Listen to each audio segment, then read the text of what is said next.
तुम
बिन कोई नहीं है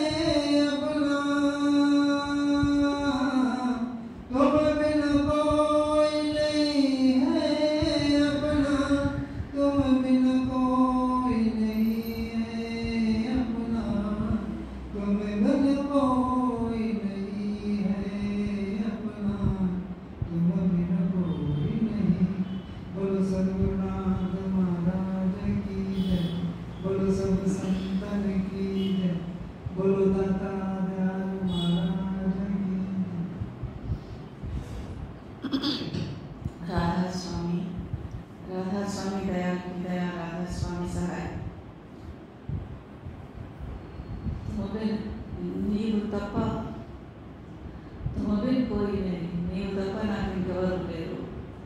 ఆ భావం మనకు ఎప్పుడైనా వస్తుందా రాదు. ఇది పరాకాష్ట, శరణాగత మార్గానికి పరాకాష్ట. నీవే తప్ప ఇతప్పరం పెరుగా బోధనామాచుడు అన్నాడు. దాదాగారి చెప్తాను ఇంకోటి కూడా ఉన్నది. తుజుబిన్ నహీ కోయి మేరే దయాలు దాత రఘునా కృపాకి దృష్టి పుష్ప కృపాకి దాత. వేడుకుంటాడు ఇక్కడ. మన ఆత్మ పరమాత్మను వేడుకుంటుంది, నీవు తప్ప నాకు. ఇంకోటి ఏంటి, స్మరణ ధ్యానం గురించి చెప్తున్నాడు ఆ శబ్దంలో. क्या बोल रहे हैं पढ़ो? स्मरण ध्यान। तुझको सुमेरो तुझको ध्याऊं, तेरा नाम का है जपना। स्मरण అంటే నామస్మరణ, వివస్మరణ, సద్గురు నామస్మరణ. అది ఇక్కడ नाम रहे चौथे पद माही है मुंडे त्रिलोकी माही. त्रिलोकी अंडपीठ ब्रह्मांड.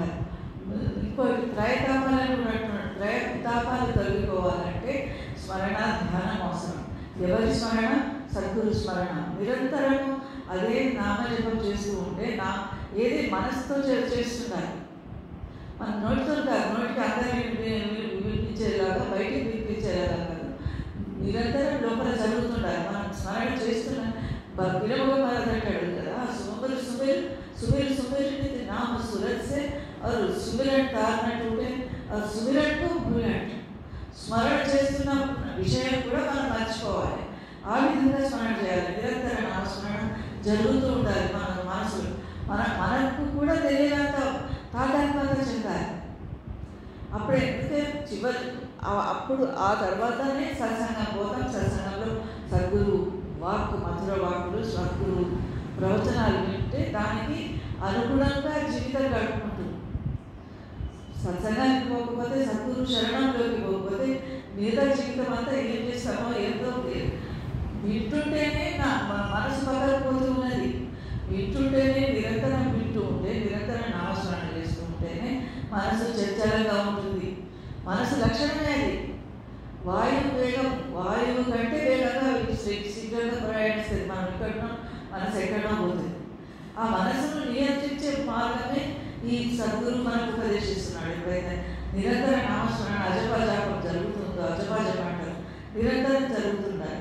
అప్పుడే ఈ త్రయతాపాల నుంచి, త్రయతాపాలు ఏంటేది? అధిభౌతిక, అధిదైవిక, అధిభౌతిక శరీరము, మనసు, ఆత్మ. ఈ మూడింటి త్రయతాపాలు తొలగిపోవాలి. అంటే ఆత్మిక తాపం ఎట్లా తొలగిపోతుంది? ఆత్మిక శరీరంది, మనసుది తాపాలు తొలగిపోవాలంటే సద్గురు శరణాగతి అవసరం. అందుకే గీతలో భగవానుడు అంటారు, సర్వధర్మాన్ పరిత్యజ్య మాం ఏకం శరణం వ్రజ అహం త్వా సర్వ పాపేభ్యో మోక్షయిష్యామి మా శుచ. అన్ని ధర్మాలను మర్చిపో, అన్నింటినీ విడిచిపెట్టిన నా శరణాగతి. 18 అధ్యాయాలు చెప్తాడు కృష్ణుడు అర్జునునికి, ఉపదేశిస్తాడు. చివరికి వచ్చి ఆ 18వ అధ్యాయంలో ఇదే అంటాడు, సర్వధర్మాలకు అన్ని ధర్మాలను మామేకం శరణం వ్రజ, నా ఒకటి శరణం వేడు. మనం ఒకటి శరణం వేడలేము కదా, చాలా శరణాగతి వేడుకుంటున్నాం. ఎక్కడెక్కడో పోతున్నాం, ఎక్కడో పూజలు చేస్తాం, ఏదో చేస్తాం. కానీ పరిపూర్ణమైనటువంటి శరణము, ఎందుకంటే పరమాత్మయే సద్గురు రూపంలో అవతరిస్తున్నాడు కనుక సద్గురు శరణంలోకి వెళ్తే నడుస్తూ, తిరుగుతూ, మాట్లాడుతూ ఉన్న గురువు మన సందేహాలను అన్నింటి బయటపాచం చేస్తున్నాడు. సద్గురు సత్సంగంలో కొన్ని దాతాదాయ మన సత్సంగం చేస్తుంటే ఏం జరిగింది? పరదాయ మన సత్సంగం కూడా వచ్చిన వాడు ఏదైనా సందేహం మనసులో పెట్టుకొని వస్తే, సంశయం కానీ బాధ కానీ పెట్టుకొని వస్తే వాటి సంశయాలకు మనకు సమాధానం దొరికిపోయేది. అనంతరం మన సత్సంగంలో కూడా ఏదైనా మనం మనసులో అనుకోని ఏదో మనుషులు అయినప్పుడు బాధ పెట్టుకుంటాము, ఏదో కష్టాలు వస్తాయి, సమస్యలు వస్తాయి అనుకున్నప్పుడు సత్సంగంలో కూర్చుంటే ఆ సమస్యలకు సమాధానం దొరికింది, నివృత్తి. ఎందుకు ఏమంటున్నాడంటే ఇది జీవితం శాశ్వతం కాదు. ఈ జీవితము శాశ్వతం కాదు, 4 రోజుల ప్రపంచం. దీని తర్వాత ఇంకో ప్రపంచం మనం వెళ్ళిపోవాల్సిందే. ఒక రోజు ప్రతివాడకు అందుకనే వేడుకుంటాడు. ఆ నామస్మరణ ఎట్లా జరగాలి? నిరంతరం. ఇంకొక మాట అంటాడు, కృష్ణత్వరీయ పదభక్త మధ్యరాంతం మధ్యమేషతు మానసరాజహంస ప్రాణ ప్రయాణ సమయే గహవాదపిత్తైః కంఠ వరోధన విధు స్వర్ణం కుదస్తే. కంఠానికి అవరోధం కలిగిస్తాయంట ఇవన్నీ లక్షణాలు, వాతం పిత్తం కఫం ఇటువంటివన్నీ. అందుకే ఇప్పటి నుంచే నా మనసు ఈ చరణాల ఎంత చిక్కుకొని కాకుండా అంటున్నాడు. అందుకే నిరంతరం సద్గురు ఏమంటాడు, సత్సంగానికి రావడం వల్ల నామస్మరణ చేయమని స్వామి తెలుసు, గురు స్వరూపాన్ని చేయమని ఉపదేశిస్తున్నాను. దానివల్ల లాభమే ఉంది. అత్యధిక సమయంలో కూడా నీకు నామస్మరణ గుర్తుకొస్తుంటుంది. ఊరికి అనుకోవడం వల్ల చివరి ఘడియలలో దేని గురించి ఆలోచన చేస్తాము, ఏది మన మనసులోకి వస్తుందో, ఒక వెంట్రుక వాసి లోపల ప్రాణం పోయే సమయంలో దేని గురించి ధ్యాస వస్తుందో, ఏ స్వరూపం మన గట్టి ఎదురుకు వస్తుందో దానికి తగిన జన్మ వస్తుంది. ఇతనా తో కరుణ స్వామి జబ్ ప్రాణ తన్ సే నికలే గోవింద నామ కహ కర్ జబ్ ప్రాణ తన్ సే నికలే ఇతనా తో కరుణ స్వామి. శ్రీ గంగా जी का तट हो या जमुना जी का वट हो फिर सांवरा निकट हो जब प्राण तन से निकले. జీవితం అంతా చేసిన ఈ సాధన, యోగము, అభ్యాసము, సత్సంగము, నామస్మరణ, ధ్యానము ఇవన్నీ మనకు వచ్చేది అప్పటి కోసమే, అందుకోసమే. ఎందుకంటే ఇవన్నీ కర్మలుగా మారిపోతాయి. రోజు మనం ఏం ఆలోచిస్తున్నామో ఈ ఆలోచనలు కూడా కర్మ కింద మారిపోతాయి. ప్రపంచంలో ఉన్నప్పుడు ఎన్నో రకాల ఆలోచనలు వస్తుంటే ఎన్నో రకాల కర్మలు జరుగుతుంటాయి. మనస వాచ కర్మ, శరీరంతో కర్మ జరిగిపోతుంది. మనసుతోనే ఆలోచనలు, చెడు ఆలోచనలు వస్తే ఆ చెడు ఆలోచనలకు తగిన ఫలితమే అనుభవించవలసి వస్తుంది. సంచిత ఇవన్నీ సంచిత కర్మల కింద మారిపోతాయి. మన పూర్వజన్మల నుంచి తీసుకొచ్చుకున్న కర్మలు కొన్ని ఉన్నాయి, అవి మనమే అనుభవించాలి. జ్ఞానాగ్నిలో ఇప్పుడు ఒక విత్తనాలు ఉంటాయి, ఆ విత్తనాలను బాగా వేపినాం అనుకోండి, పొయ్యి మీద వేపితే ఏమైతే వాటిలో ఉండే లక్షణం నశించిపోయి ఆ గింజలు తీసుకుపోయి నువ్వు బాధ పెట్టినా కూడా అది మొలకెత్తదు. అట్లాగే మన దత్తాలు కొన్ని కర్మలు దగ్ధమైపోతాయి. సద్గురు సాంగత్యంలో నిరంతర నామస్మరణ వలన, సద్గురు కృప వలన కొన్ని కర్మలు తగ్గిపోతాయి. కానీ కొన్ని ఈ సంచిత కర్మలు మన ప్రారంభ కర్మలు అంటే సమూహికంగా జరిగినాయి. కొన్ని కర్మలు ఏంటి, ఇప్పుడు క్రియమాణ కర్మలు ఒక్కటే మన చేతిలో ఉన్నాయి, సంచిత కర్మలు మన చేతిలో లేవు. సంచిత కర్మలు అంటే పాతయి, బ్యాంక్ బ్యాలెన్స్ ఎంత నుంచి తెచ్చుకున్నాయి. చద్దన్నం అనుకుందాం, చద్దన్నం అంటే అది నేను ఏదో ఉంటుంది మిగిలిపోయి, మనం అనుభవించకుండా మిగిలిపోయిన కర్మలు సంచిత కర్మలు అవి అనుభవించవలసిందే. కనుక ఇప్పుడు మంచి కర్మలు చేయమని గురువు మనను నిరంతరం ఆదేశిస్తున్నాడు.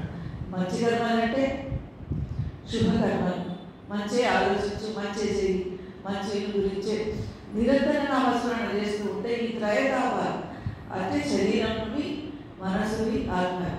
మన ఆత్మ శరీరానికి భోజనం అన్నం, మనసుకు మంచి ఆలోచనలు, మంచి సత్సంగం, మన శుభకర్మలు, శుభ దర్శనాలు ఇవి మనసుకు ఆహారం.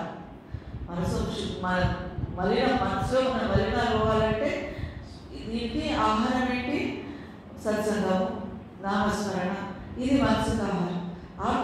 ఆత్మిక దుఃఖాలు ఉంటాయి. ఆత్మిక దుఃఖం అంటే సురక్ష యొక్క దుఃఖం ఏంటి, తను లక్ష్యాన్ని చేరుకోకపోవడమే ఆత్మకు దుఃఖం. ఆత్మకు ఆహారం ఏంటిది, సద్గురు నిరంతరం ధ్యానము, స్వరూప దర్శనము. వీటి ఫలితము అంతర్గత సుషుమ్న నాడిలో ధార ప్రవహిస్తూ, శబ్ద ప్రకాశాల ధార ప్రవహిస్తూ, ఆ ధారను వినకపోవడమే మనం చేస్తున్న నేరం. మానేజ్ ఏమంటాడు, మాలికి పుకార్ని అంటాడు.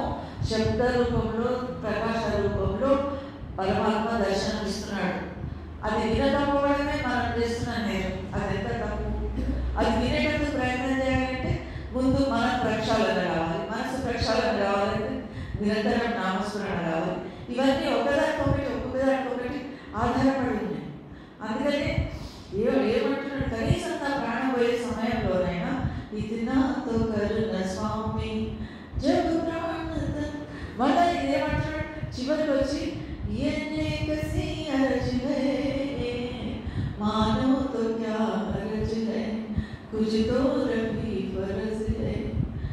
जब प्राण तन से निकले మన జున్ను వదలే కాదు ప్రేమికి అయ్యే హర్సి నేను దరఖాస్తు పెడుతున్నా ఏమని ప్రేమి నేను నిన్ను సంపూర్ణంగా ప్రేమిస్తున్నా ఏ విధంగా మరి ఒక సద్గురువును పరమాత్మను పట్ల మనకు ఉన్నది ఒక్కటే ఆ ప్రేమ మిగతా ప్రాపంచికమైన వ్యక్తుల పట్ల స్నేహితుల పట్ల బంధువుల పట్ల ఉన్నది మోహం ఈ మోహాన్ని తొలగించుకోవాలి మాయా మోహం అనేది మనను సద్గురు దగ్గరికి పోలిస్తలేదు సద్గురు స్మరణ చేస్తూనే మనసు ఏం చేస్తుంది నామస్మరణ కూర్చుంటే ఇంకేటో పోతుంది ధ్యానానికి కూర్చుంటే ఇంకేటో పోతుంది ఒక నిమిషం కూడా నిలబడదు అతి చంచలమైంది కనుక దీనిని నియంత్రించి సద్గురు చరణాలకు సమర్పించడమే శరణాగతి ఆ శరణాగతి ఎట్లా ఒక 10 రూపాయలు మనం ఎవరికైనా ఇస్తాం ఇచ్చిన తర్వాత దాని మీద మనకు హక్కు ఉండదు అదేవిధంగా మన మనసును సద్గురు చరణాలకు సమర్పిస్తే దాని మీద మనకు హక్కు ఉండకూడదు దాని మీద దాంట్లో కూడా కేవలం ఆయన మాటలే నిండిపోయి ఉంటారు దయా రాఖీ ధర్మ को वाले जैसे रहे उदासी अपना साथी सबको जाने ताकि मिले अविनाशी सहे कुशल बात को त्यागे छोड़े गर्व गुमाना सत्य नाम ताकि को मिली है कहे कबीर सुजाना कबीर साहब दया राखी धर्म को पाले మన ధర్మాన్ని మనం నిర్వర్తించాలి హృదయంలో మనస వాచ కర్మ నిరంతరం దయను కలిగి ఉండాలి ఎందుకంటే దయా క్షమ ఇవి రెండు సద్గురు లక్షణం పరమాత్మ లక్షణాలు పరమాత్మ గుణాలు ఆయన గుణాలను మనం మనవిగా చేసుకోవాలి పాలలో పాలు కలుస్తాయి కానీ వేరే కృష్ణాయిలో లేదా ఇంకేదో కలవదు ఎందుకు అంటే ఆ లక్షణాలు ఉంటేనే కలుస్తాయి సద్గురు లోపల మనం చేరాలంటే ఆయన లోపల విలీనం కావాలంటే ఆ శుభద ధామానికి మనం చేరుకోవాలంటే ఆయన లక్షణాలు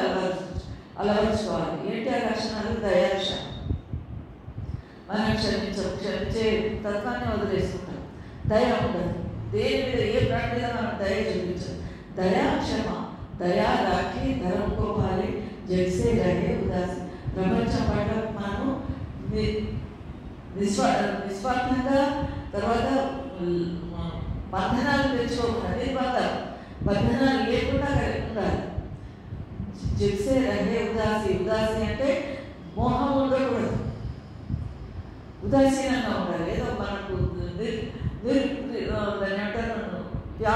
వ్యాపించకూడదు ఆ లక్షణాలు మన లోపల వ్యాపించకూడదు ఆ మోహం మనకు అంటుకోకూడదు నిర్మోహి అంటారు నిర్మోహి మోహరహితులమై ఉంటారు జైసే రహే ఉదాసి అప్నా సాక్షి సబ్కో జానే తాహి మిలే అప్నా సాక్షి మనలాగే ఇతర ప్రాణులు అనుకోవాలి మనం అక్కడ కాదు మనం వేరే ఆ ఇతరులు వేరే నేను వేరే నీవు వేరే నేను వేరే ఆ పిల్లి కుక్క నక్క అవి వేరే ఇవన్నీ కర్మల కింద మారిపోతున్నాయి అప్నా సాక్షి సబ్కో జానే తాహి మిలే అవినాశి అటువంటి వాళ్ళకి అవినాశి అయిన పరమాత్మ దొరుకుతాడు సత్యనాం తాహి కో మిలే కహే కబీర్ సుజానా సత్యనామం ఎవరికి దొరుకుతుంది बात को छोड़े ताहे दया राखी धर्म को पाले जैसे रहे उदासी अपना साजु सबको जाने दाहि मिले अविनाशी सहे कुशल ఆ చెడు మాటలను సహించుకోమంటున్నాడు సరే ఆ చెడు మాటలు మనకు ముళ్ళులో ఇచ్చుకుంటాయి రాత్రి బగళ్ళు పైకి ఇట్లా అన్నారు వాళ్ళు అట్లా అన్నారు అది ఎవరికైనా వస్తాయి జ్ఞాపకానికి వస్తుంటాయి కానీ మహారాజు ఏం చెప్తారు వాటిని తగ్గించుకో సహించుకో బుద్ధ భగవానుడు పోతుంటే ఒక ఎదురులో ఒకడు వచ్చి ఆయన ఎదురులో ముఖం మీద ఉమ్మేస్తాడంట ఉమ్మేస్తే బుద్ధ భగవానుడు నిశ్శబ్దంగా వెళ్ళిపోతున్నాడు అక్కడి నుంచి నాలుగు తిట్టి వెళ్ళిపోతాడు అక్కడి నుంచి తిరిగి పక్కకున్న శిష్యుడు అడుగుతాడు మహారాజ్ వాడు అన్ని మాటలంటే నువ్వు ఒక్కదానికి జవాబు ఇవ్వవు మనం జవాబు ఇస్తే వాటిని స్వీకరించినట్టయితే వాడు ఒక్కడంటే మనం 2 జవాబులు ఇవ్వవలసి వస్తుంది మనం 2 మాటలు అంటే అవతల 4 మాటలు అంటాం కనుక జవాబులు ఇస్తే ఏమైతే అవతల గెలిచినట్టు అయిపోతుంది అందుకే సహే కుషత్తు చెడు మాటలను సహించుకో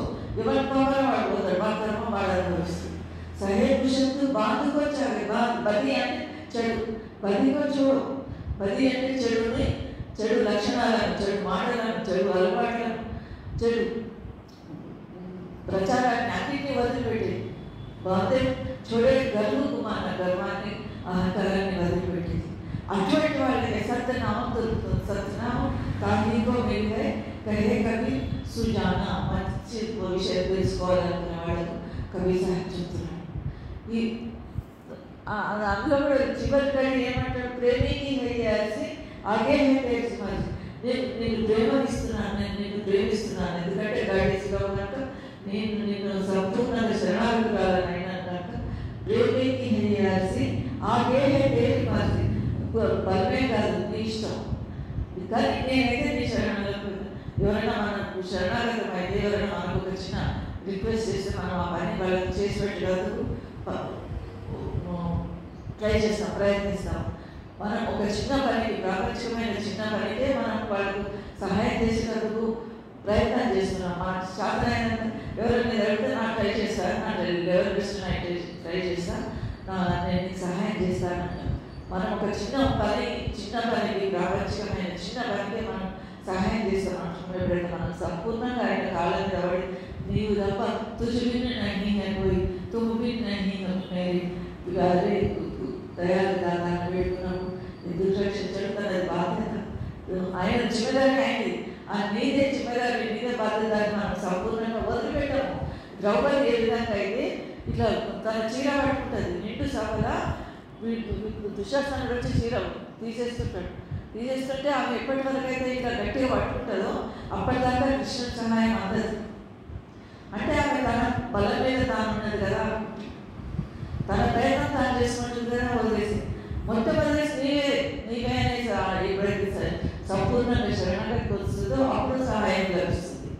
అట్లాగే గజేంద్రుడు కూడా అంతే, 1000 ఏళ్ళు పోరాడతాడు మొసలితోని 1000 ఏళ్ళు పోరాటం చేసినా కూడా చివరికి వచ్చి నీవే తప్ప వేరుగా, నీవు తప్ప నాకు ఇంకా ఏం తెలియదు, రావే వరద కావలే వరద అని వేడుకుంటే అప్పుడు విష్ణు వస్తాడు. ఎట్లా వస్తాడు, సిరికి చెప్పాడు శంకర యుగము చేదోరి సందిపాడు. పక్కన లక్ష్మీదేవి ఉంటుంది, ఆమె కూడా చెప్పాడు. ఎక్కడన్నా యుద్ధానికి వెళ్ళినప్పుడు చక్రాన్ని తీసుకుపోతాడు, చక్రాన్ని కొట్టేటప్పుడు శత్రువులను చంపేటప్పుడు అది కూడా తీసుకోపోడు. చక్ర యుగము చేదోరి అంటే 2 చేతులలో తీసుకోవడం చక్రం. అట్లా పరిగెత్తుకు వస్తాడు. గరుడ వాహనం తీసుకోడు, ఏది తీసుకోడు, అయితే ఉన్న పైన వచ్చేస్తాడు. అంటే ఆ పిలుపులో ఉండేది ఆ తపన, ఆ పిలుపు మనసుతోనే వచ్చిన పుకాకు అంత విలువ ఉంటుంది. రాక తప్పదు, భగవంతుడు రాక తప్పదు, పరమాత్మ రాక తప్పదు. పరమాత్మయే సద్గురు కనుక సద్గురువు కూడా మన మొదలకు వినక తప్పదు. మనం ఏమని పెట్టుకుంటున్నాం, హుజూర్ నీ చరణాలకి నన్ను తీసుకు. చరణాలు ఎక్కడున్నాయి, 4 పదములు ఉన్నాయి. నామం ఎక్కడున్నది, 4 పదములు ఉన్నాయి. అద్భుత నామంలో ఉంది, నామస్వరూపుడు కనుక తన లోపల చేర్చుకుంటాడు. కానీ అది ఎట్లా డైరెక్ట్ వచ్చి మనుషులకి వచ్చి మనకు రాబిడ్డ ఎక్కువ కాలేదు ఫ్లైట్ ఎక్కువ మాట్లాడు కాదు. ఈ సద్గురు రూపంలో వచ్చి దైనందిన జీవితంలో మనం ఎట్లా జీవితం గడపాలి, వ్యవహార జీవనం మన దగ్గర ఉండాలి. తర్వాత మన మనసు ఏ విధంగా ఉండాలి, మనసులో ఉన్న కల్మషాలు చెత్త చెదారం కూడా అన్నీ తీసేయాలి. తీసేస్తే కానీ దాన్ని అందులోకి రావడం మన పిలుపు వినపడదు. ఎందుకంటే ఇవన్నీ అడ్డుకుంటుంటాయి.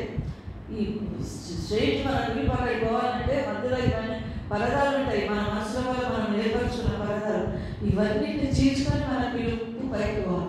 చీల్చుకోవడం కంటే ఇవన్నీ ఏర్పడతా చేస్తే ఇంకా క్లియర్ అయిపోతుంది, సార్ అయిపోతుంది మనసు. అప్పుడు మన పిలుపు అందుకుంటుంది.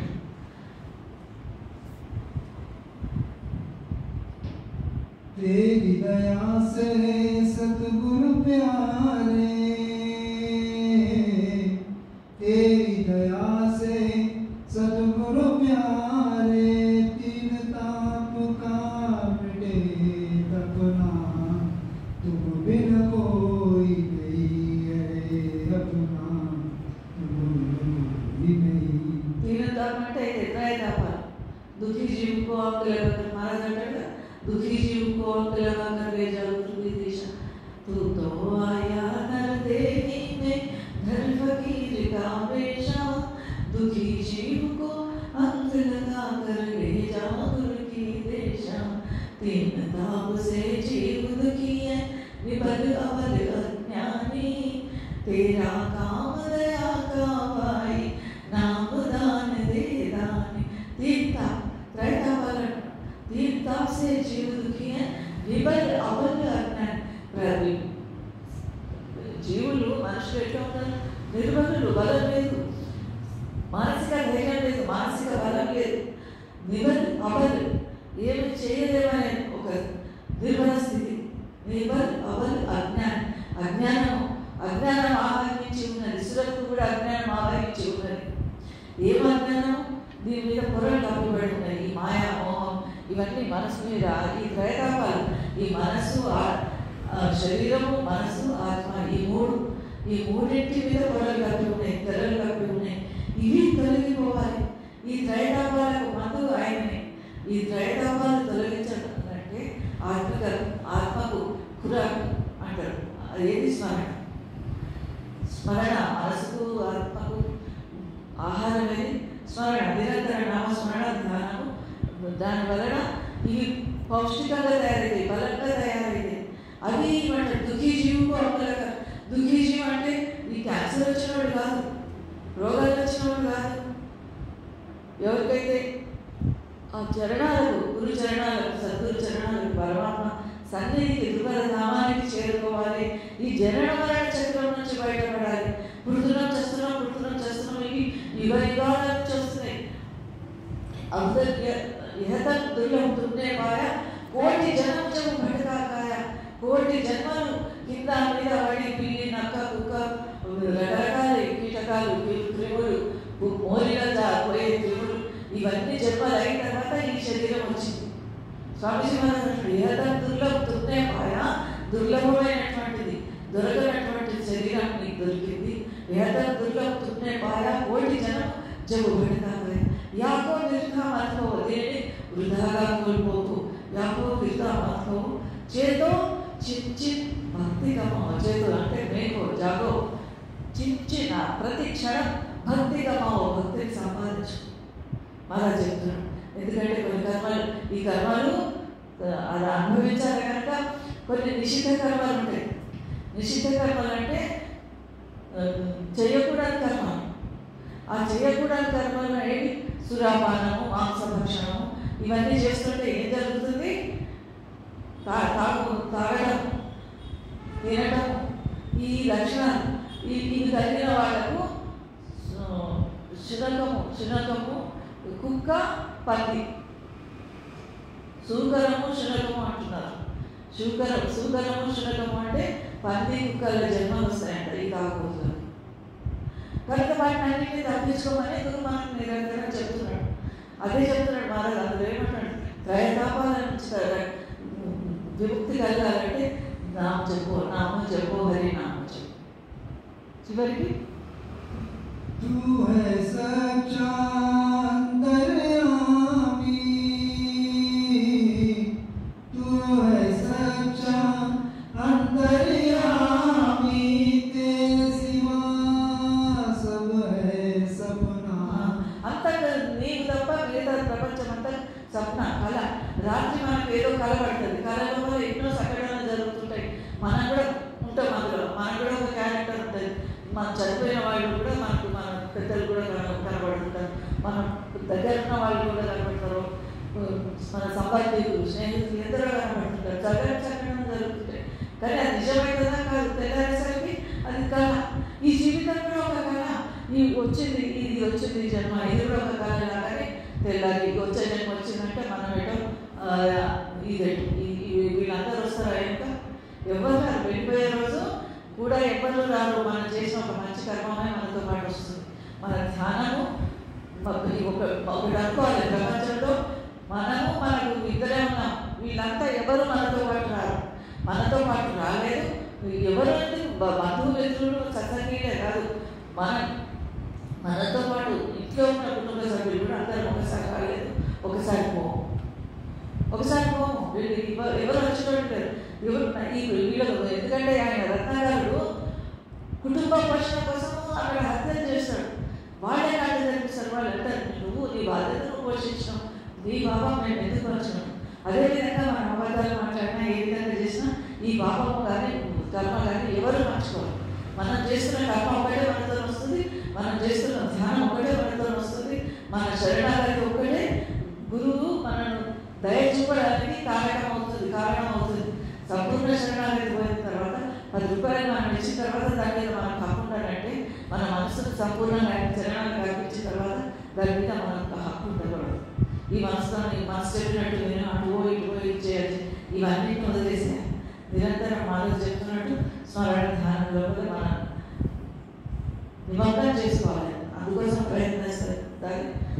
అందుకోసం ఆఫ్రికన్ కాబట్టి मेरे अंतर दर्शन दे दे, मेरे अंतर दर्शन दे दे, मन का खुले आज टकना, तुम बिन कोई है. నేను తప్ప ఎవరు లేరు. నీ సన్నిధిలోనే నా మనసుకున్న ఈ పొరలు ముళ్ళు కలగలిపోతాయి. ముళ్ళు వేసుకున్నాం ఈ బంధనాలతో. చెడుకి గాంఠన పోలే అంటారు. ఈ జడ శరీరంతో ఉన్న ఈ బంధనాలు ముళ్ళు తెచ్చుకొని మనం సంపూర్ణంగా శరణాగత యోగాన్ని పాటిస్తే ఏదో ఒక నాటికి కవితో నేవి కబరుకు రేది కరుణా సునాయా కరోతు सदा नाम से लो लगाया करो तो सुभल अपना जीवन बनाया करो तो మన జీవితం సఫలం సాధన చేసుకోవాలంటే నిరంతరం నామస్మరణ శరణాగత యోగం. राधा स्वामी चरण शरण बलिहारी, राधा स्वामी चरण शरण बलिहारी, भव के भय से ना हो कपना, तुम बिन कोई नहीं है अपना, तुम बिन कोई नहीं. భవ భయాలు తొలగిపోతాయి. భవం అంటే మీ మనసులో వల్ల ఎన్నో ఇదొక భావము, ఇదొక భావం. ఇందులో రకరకాల ఆలోచనలు వస్తుంటాయి మనసులో వల్ల. వీటి నుంచి ఇది దాటిపోతే ఏమైతుంది, ఇక్కడ సూక్ష్మ శరీరంలో ఇంకో భావం ఉంటుంది. ఇది దాటిపోతే కానీ సాధన కాదు. అది దాటిపోవాలంటే గురు దయ చాలా అవసరం.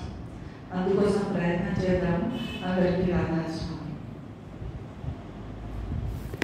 మంగళం గురు శబ్ద రూప అనామ నామ ప్రకాశనం, మంగళం శబ్దార్థ శబ్ద ధార శబ్ద నివాసనం, గుర్తు అపునే ఆపు